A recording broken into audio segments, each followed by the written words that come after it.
Olá, turma do nono ano, tudo bem com vocês? Espero que sim, tá, turminha?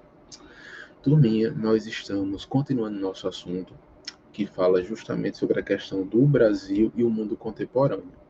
Nós havíamos iniciado esse assunto na semana passada e iremos continuar hoje, ok? Lá na página 202 do livro didático, vocês vão encontrar, a partir daí, falando sobre esse assunto, tá? Então, vamos lá? Vamos assistir mais uma aula? Vamos, nono ano. O Brasil e o mundo contemporâneo. Nós vimos nessa última aula sobre essa questão da introdução dessa foto aí, né? Que nós sabemos que na década de 80, 90, nós tivemos toda essa questão do Muro de Berlim, não foi? E o Muro de Berlim foi uma ação ideológica, né, da Alemanha, que dividiu praticamente a cidade de Berlim em dois lados, né? Um lado socialista e o outro capitalista. E essas ideias foram influenciadas justamente pela Guerra Fria naquele tempo, né? Então, durante esse contexto, vários países do mundo praticamente beberam um pouco dessas ideologias. Por exemplo, a Alemanha, né? E a Alemanha é símbolo dessas ideologias, tá? Então veja que aí estamos vendo uma imagem das pessoas derrubando o muro, né? Para tirar essa barreira, não só ideológica, mas a barreira realmente física das pessoas poderem se encontrar e das pessoas terem o livre acesso, a liberdade de expressão. Então tudo isso faz parte desse contexto. Então, é a partir daí que nós iremos ver esse primeiro tópico, que fala sobre a nova república. Vamos lá. Agora vamos vir para o contexto do Brasil. Tá? Sabemos agora que esse contexto foi no mundo inteiro, que era um contexto de ideologias da Guerra Fria. E agora vamos para o nosso contexto brasileiro. E veja, na página 204, nós vamos ver um pouco sobre a nova república. Porque se vocês verem aí na tela de vocês, vai dizer assim: na transição de uma ditadura no Brasil para um governo democrático, Tancredo Neves foi eleito ainda que de forma indireta como presidente em 1985. Veja, essa nova república, ela significava um novo momento político no Brasil.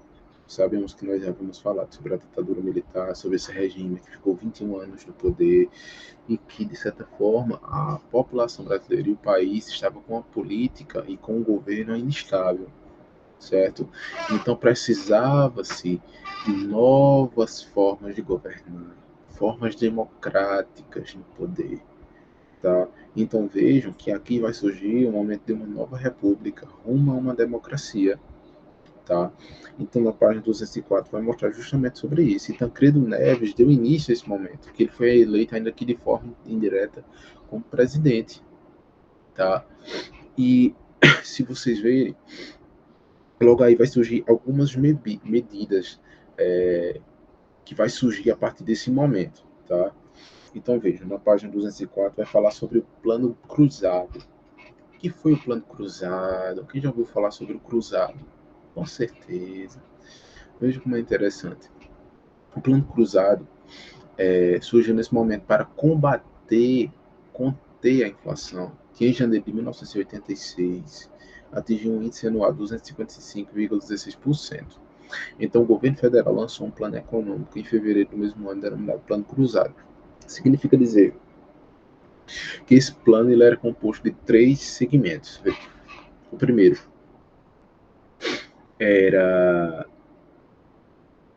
a substituição da moeda, que na época era o quê? Era o cruzado, era o cruzeiro pelo cruzado, né? No caso era o cruzeiro. Aí agora o Brasil vai colocar o quê? O cruzado no lugar, tá? Segundo, o abono salarial de 8% aos trabalhadores. E terceiro,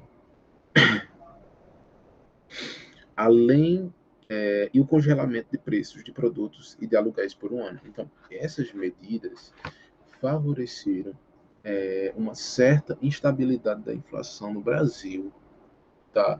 Então, essa inflação fez parte do plano do cruzado, que foi muito importante nessa época, porque o Brasil estava com uma crise econômica muito grande, estava com uma dívida externa enorme. E dentro do Brasil os produtos estavam em altos preços. Então, a inflação estando lá em cima, os produtos aumentam e praticamente vai existindo o quê? A escassez de produto dentro do país. Então, veja como o contexto do Brasil era muito forte, né? Era delicado. Então, continuando, ainda sobre isso, dentro do Brasil, a política ainda estava acontecendo. Então, estava se estabelecendo uma nova Constituição. Veja, página 205 vai falar sobre a questão da Assembleia Nacional Constituinte. O que foi isso? Foi convocada por quem? Por Sarney. Tancredo Neves, ele foi eleito, certo? Ainda que indiretamente a presidente, mas ele no mesmo ano faleceu, não pôde assumir o cargo, e quem assumiu foi quem? O, o segundo líder, que seria José Sarney. Então Sarney assumiu o poder e ele convocou o quê? Uma Assembleia Constituinte para o quê? Para fazer uma nova Constituição no Brasil. E essa Assembleia foi presidida justamente pelo deputado federal Ulisses Guimarães. Veja como é interessante. Essa Assembleia, ela tinha que elaborar, vigorar uma nova Constituição para o Brasil, que no ano seguinte sairia a nossa Constituição de 1988, tá? Que até hoje nós seguimos ela. Então veja que nós estamos seguindo essa Constituição desde esse momento político brasileiro, tá? Vamos para a página 206 do livro didático, que vai falar sobre as eleições diretas após a ditadura. Então veja, a partir desse momento, de um novo governo, de uma nova democracia, de uma nova Constituição, irá existir após essa ditadura militar uma nova as eleições de forma válida, de forma democrática, de forma constituinte. Tá? Então vai surgir no cenário brasileiro a figura do Fernando Collor, né? Fernando Collor de Mello. Quem já ouviu falar sobre Fernando Collor, que já foi um dos presidentes do Brasil? Então veja, o que diz a tela aí do computador de vocês, ou do celular. Com o apoio dos principais meios de comunicação do país, que ajudaram a criar a imagem de salvador da pátria, Collor venceu as primeiras eleições diretas para presidente após o fim da ditadura civil e militar no Brasil. Então veja, com a figura do Collor, a figura de um homem bem posto, de belas palavras, da juventude, ele prometeu uma mudança no Brasil. E ele surgiu nesse cenário a partir da ajuda da própria mídia, que vai construindo o caráter, que vai construindo a figura do Fernando Collor, e traz ele para esse cenário. E ele o quê? Ele já promete algumas medidas para o Brasil. Veja na página 206.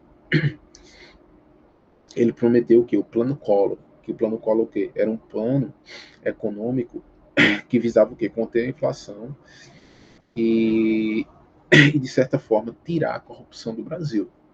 Então, o povo foi com Collor, tá? Então, esses pensamentos e essas ideias ajudariam, de certa forma, o Brasil, tá? Então, veja, até na página 207, vocês vão ver um pouquinho sobre a questão das privatizações. Isso significa o quê? Que os governos que se seguiram após a redemocratização caracterizaram pela forte influência do Brasil no capital estrangeiro. Veja, tu, esse momento do Brasil foi importante para nós entendermos o que foi essa nova democracia no Brasil, né? Que desde o regime militar no Brasil nós temos o que? Uma democracia. Para muitos essa democracia não é consolidada, não é uma democracia efetiva, mas com algumas falhas, né? Outros chamam os termos de semidemocracia, né? Mas isso aí é uma coisa para deixarmos para os teóricos, tá? Então vejam, esse momento foi interessante no Brasil, porque a partir daí, essas figuras dos presidentes vai surgindo um cenário democrático, tá? Então, isso é interessante para nós entendermos o pós-ditadura militar, ok? E as ideias do comunismo, do socialismo, aos poucos não serem mais implantadas no Brasil, apesar que nós temos muitas ideias ainda, principalmente de esquerda, sobre essa questão de comunismo e do socialismo, certo? Mas, de certa forma, nós temos uma democracia posta com direitos políticos, direitos civis, né, todos garantidos a partir dessa Constituição de 1988. Ok, turma? Beleza? Então, qualquer dúvida, vocês me falem, tá? Próxima aula nós estaremos dando uma sequência ainda mais nesse assunto, para nós, se Deus quiser, daqui a 2 aulas, encerrarmos e iniciarmos a segunda avaliação. Então, qualquer dúvida é só falar comigo, tá? Tchau, tchau, turma. Até mais.